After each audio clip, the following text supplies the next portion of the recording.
All right, next up, we got the moment Ellen was exposed as a monster. Now, I have heard a lot of things, a lot of crazy things being said about Ellen DeGeneres, you feel me, on the internet. I can't confirm or deny that. Obviously, Ellen has no idea who I am, and I basically have no idea who Ellen is, besides the fact that she was on my grandma's TV growing up sometimes. Never gave a fuck about Ellen DeGeneres. Always thought she kind of looked funny. But definitely have seen some crazy shit about her. Leave a like on the video, subscribe to the channel. Ellen DeGeneres might have had the biggest fall from grace of all time. In just a matter of days, her 2 decades reign as the queen of daytime TV completely fell apart. And despite her self-proclaimed title as the nicest person in show business, there was some clear warning signs as to who she really was. Like when she pressured Mariah Carey into revealing her pregnancy before she was ready. Oh my God. The other thing is that people are saying that that you're pregnant. There's rumors. Don't discuss that. All right. Well, you don't have to. No, answer. that's okay. No, honestly, you how don't do I- have to how do answer. I- Let's just toast with champagne and decide. But if, they've been saying that since we... The moment came all the way back in 2008, Yeah, 12 years bro. before the truth about Ellen would really come out. you can't do Mariah, shit like like countless that. celebrities before her, had come onto the daytime talk show expecting some easy questions and some wholesome fun. But instead, halfway through the interview, Ellen ambushed her with questions about rumors that she was pregnant. While the audience were laughing along at the time, it's clear now just how uncomfortable this really was. Have some champagne. It's just fattening. So, you can't know. have champagne. That's not champagne, because you can't No, it have is. Is it really? Yeah. You want to taste it? I can't believe you did this to me, Ellen. What? No. Are you trying I'm to not just- going to ask you if you're pregnant or This not. I'm is just peer gonna pressure. say. Do you see what Ellen is doing? This is peer pressure. Let's toast to you not being pregnant. If you're not pregnant, then Oh my gosh, bro. What are we doing, Ellen? Like, yeah, no. I can see why she's hated. Already. By doing Oh, this, my Ellen man. put Mariah into an awful position, either having to endanger her future child or reveal her personal life to the entire world. It's can't put incredibly people on the abusive spot and like that, invasive to bro. do this to someone, especially on live television, knowing what happened afterwards. You see, Mariah lost her child later on in her pregnancy, and subsequent interviews showed just how much this moment affected her. I have my own dog. Actually, she's pregnant. I have 2 dogs, both Well, her Jack master Russells. isn't. Her master is... Well, let me take some of the vodka next to me. Why aren't you answering? Ellen did that to me and tried to put me on the spot All right. with some alcohol. Okay. Real alcohol. I'm trying to put you on the spot. In an interview a year later on with Larry King, she's That's nearly so in tears sad. from discussing what Ellen did. The wound was still raw. In an That's interview so from sad. 2020 with Vulture magazine, Mariah Carey said that, quote, "I was extremely uncomfortable with that moment is all I can say, and I really have had a hard time grappling with the aftermath. I didn't enjoy that moment." What this did was show that Yeah. Ellen's actions still hurt years and years after the fact, all just for a bit of gossip on daytime talk show that people only remember now because of how awful this really was. It's moments like this that make you doubt how Ellen ever got a reputation for kindness, or how she even got started in the industry to begin with. In truth, it was a rocky road at first. Ellen began her career and ended it recently as a comedian. For years she had great success, working her way up from comedy clubs into the mainstream. This gave her parts in films, and eventually her very own self-titled sitcom. But in 1997, at the height of the show's popularity, she came out to the world. This was one of the first times this had ever happened with such a big star. Oh, yeah. More her So this is basically the only thing that I ever knew about Ellen, well, that she was gay. I mean, it doesn't really matter to me, but I remember my entire childhood I thought she was straight, and then I randomly found out she was gay. That kind of, I'm not gonna say that. bravery was praised by the show business world, it also either caused or coincided with a sharp drop in the show's popularity. It was cancelled just 1 season later. An attempt at a different sitcom didn't work either, and for a few years, Ellen slowly faded out of the public eye. That was until 2003, when she got a role that would restart her career and kickstart her journey back up to the top. In many ways, Dory from Finding Nemo was the perfect role for Ellen and her image. She played the scatterbrained but energetic and What the fuck? Ellen played Dory? Is that actually real? Wait, hold on. role that would restart her career and kickstart her journey back up to the top. In many ways, Dory from Finding Nemo was the perfect role for Ellen and her image. She played the scatterbrained but energetic and upbeat character so well that it felt like it was made for her. And What the the massive success fuck? of this film, especially her role in it, Am I the only one that didn't know that Ellen was a fucking voice actor for... I didn't even know she was a voice actor. I thought Ellen only just had the Ellen DeGeneres show. Ellen DeGeneres. However the fuck you say it. blueprint she needed. Ellen would then take this and synthesize it into a whole new vision for her career, playing a version of this character for the next 20 years. In that very same year, Ellen then began hosting the Ellen DeGeneres show. This is literally all that I've ever known Ellen for. This show right here is the only time I've ever seen Ellen DeGeneres in my entire life. Her positive, innocent, and energetic persona cut a stark contrast to the rest of the daytime TV landscape. For years, shows like The Jerry Springer Show had dominated TV with their focus on conflict and taking it as far as possible. But Ellen was seemingly different, with people describing her interviewing style as like talking to an innocent, overexcited 12-year-old, as it gave this impression of a wholesome, harmless show that was easily digested by the masses. But as we find out later on, it was all just a performance. Even before the truth finally came out though, there were a whole lot of hints coming up to this. You see, Mariah wasn't the only celebrity to have negative experiences on The Ellen Show. Over the years, there have been way too many awkward and toxic moments to count, Why do you deny it? Because we didn't. Oh, okay. So, as a lot of Ellen's jokes often relied at poking fun at her guests, whoever they might have been. And while most of the time this came off as good-natured banter, sometimes her angles of the attack would reveal the depths of her inner prejudices. Ellen actually often had a go at translators she had on the show, as well as the guests that they were translating for. I mean, just take a look at how she spoke to one translator in this clip. 学会在学怎么弹电子吉他，你还想再学？ Just one question, just what else does he want? I don't know what you're telling him, but just ask him what I'm saying. Okay, sorry. Translation is hard on its own, let alone between a child and an adult in front of a live audience. Then, without any clue as to whether her assumptions are right, Ellen cuts off the translator mid-sentence like she's taking too long. Then Ellen would spend the next few minutes digging further into this joke, finally ending it by saying that she's lost interest and cutting off the kid mid-sentence. 就弹一些演奏曲子，就是只单 never mind. Okay. Hints like these were rare at first. Damn. Most of the time on the show, she was being kind, doing giveaways with the studio's money, and just generally reinforcing her on-screen persona. So you're going through a tough time financially. It's just hard with 4 kids. Why don't I just give you every single thing we gave away on all 12 days? It was hard for people to see her slip-ups as anything more than just a bad day. Meanwhile, whenever Ellen made audience members or guests feel small, they couldn't really do anything about it. Her fame and her power over the world of show business, combined with everyone thinking that she was this lovely, wholesome person, made her untouchable.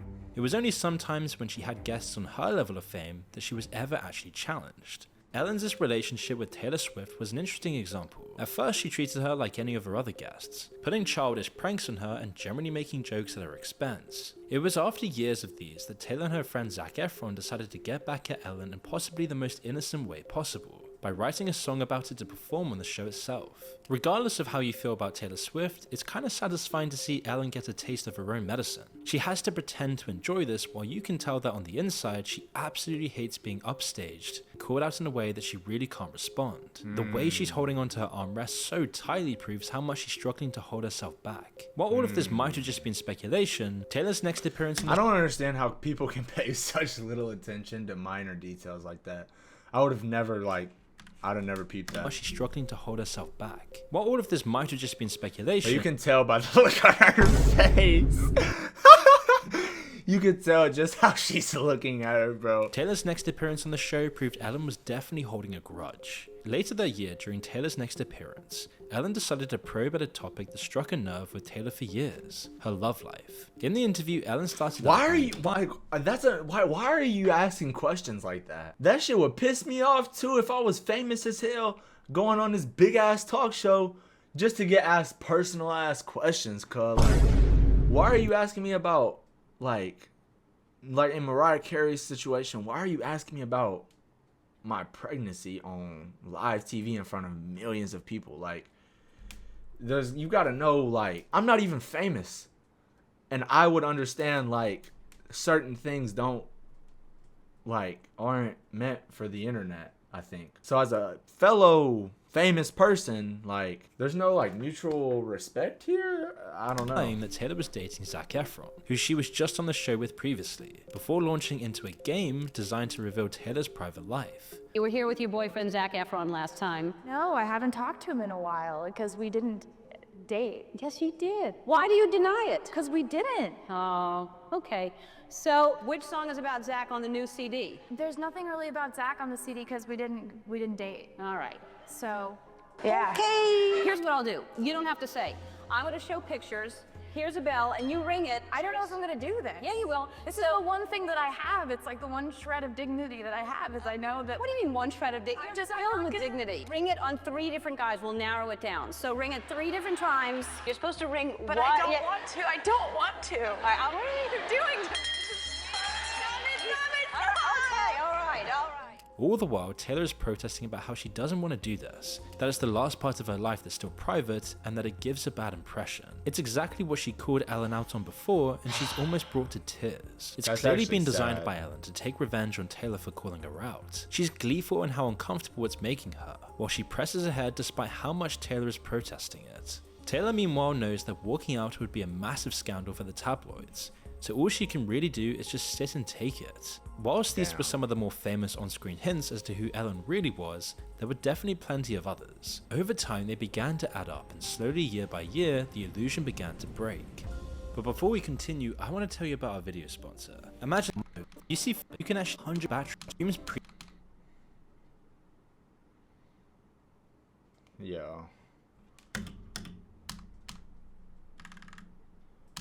Hello, man. The fuck? On air, she would often humiliate audience members regardless of what they did. One time they had a fake giveaway where people from the audience were told just to take one piece of Ellen merchandise from a table. It was all a setup designed to catch someone out. When one lady took something extra for her sister, Ellen would replay the secret footage of it to the whole world just to shame her. Then she made her sit in a so-called prison right in front of everyone, away from the main audience. So before the show, I put out some Ellen products with a sign that said only 1 per person, and I just wanted to see how honest my audience was, you know? But we set up hidden cameras just to make sure. I mean, any of you could have taken more than one thing, and you didn't. Except for these ladies right here. Listen, I really, I'm sorry. That's embarrassing and everything, but you know, let that be a lesson to you, because you think it is. You think nobody's watching you, and you just need to be a good person just because you want to be a good person. You go sit in that Ellen jail over there right now.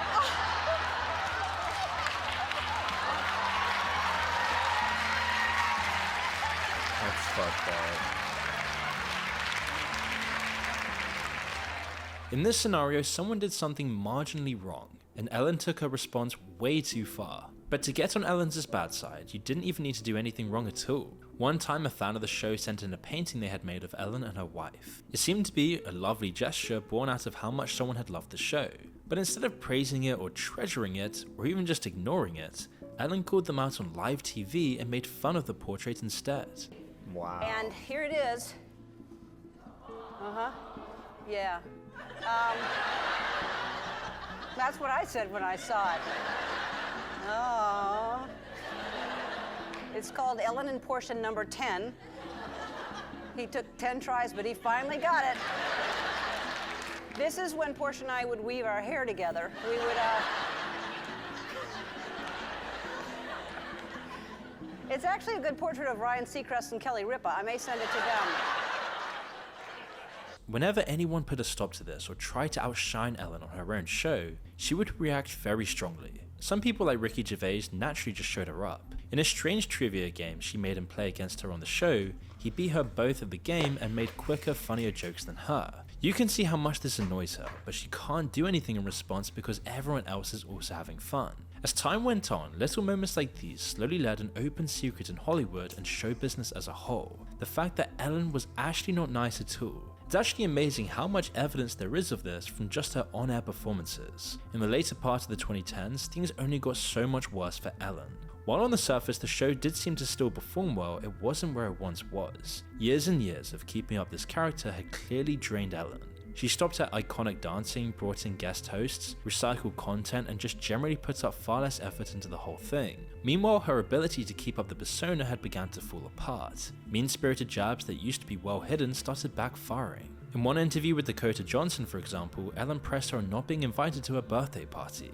But little did she know that Dakota was already well prepared for this jab. You turned 30. I did. And how was the party? I wasn't invited. Actually, no, that's not the truth, Ellen. You were invited. Last time I was on the show, last year, you gave me a bunch of about not inviting you, but I didn't even know you wanted to be invited. Well, who doesn't want to be invited to a party? Well, I didn't even know you liked me.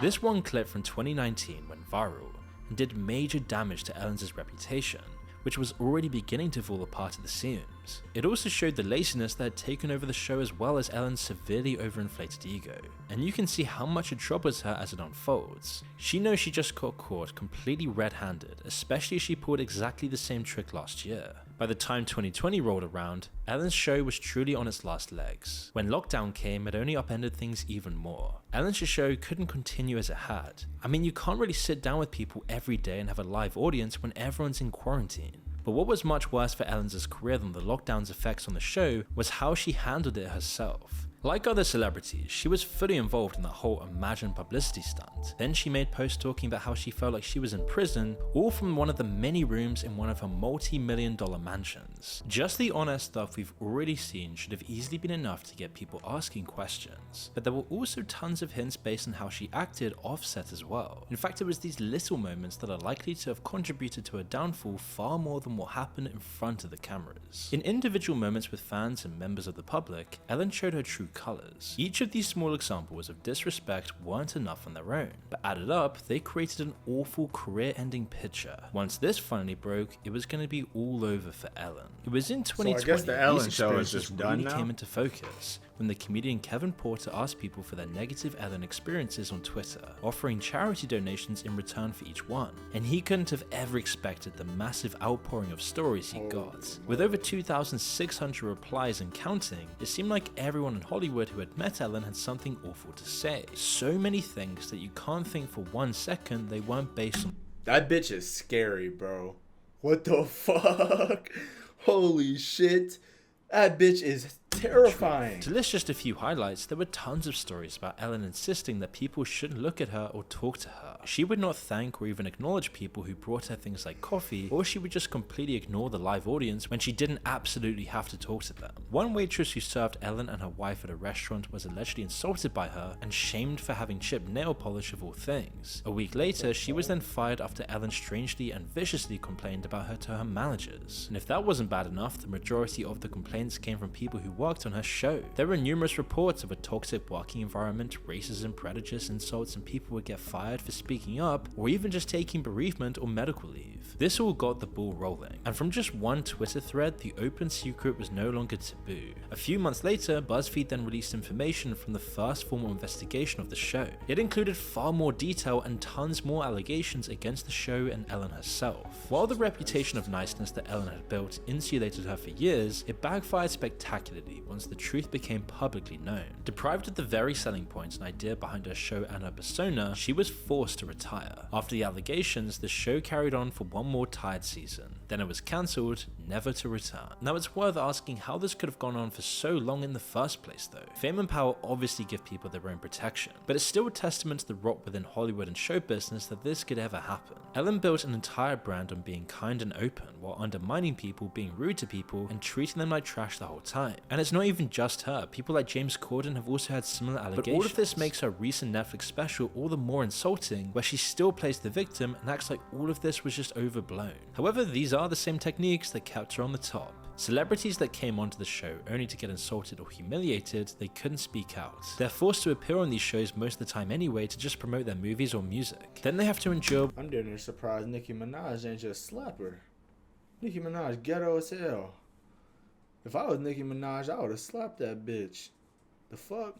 whatever happens just to get some publicity. Ellen took advantage of this power imbalance. If they spoke up without enough proof, then they would be risking their own careers and reputation within the entire industry. Audience members and less famous guests were in the exact same position, only they wouldn't even be heard if they spoke up anyway. Lastly, there were the people working for her who were completely at her mercy. They didn't have any choice at all. Their whole livelihoods depended on staying on Ellen's good side or flying under her radar. It's this popularity contest and these social pressures that enabled someone like Ellen to have so much power and fame in the first place. What's more, Ellen used her immense wealth and fame to become a house flipper for celebrities, and this gave her even more influence in Hollywood circles, perpetuating her career in spite of how awful she treated everyone. This is how she spends her time now. Most recently, she bought yet another mansion in the British countryside, along with a ton of other multi-millionaire celebrities. While she might have lost her show, both Ellen and the forces that created her are still deeply embedded in modern Hollywood. Instead of being a cautionary tale, her story tells us that you can do pretty much anything you like as long as you have enough fame and power. When such a rotten apple can be declared as the sweetest of the bunch, you know there's a much bigger problem at play. And thank you Fume for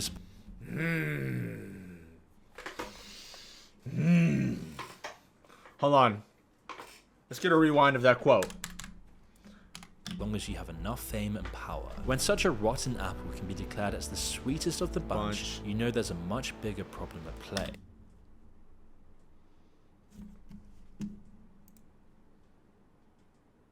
Ew.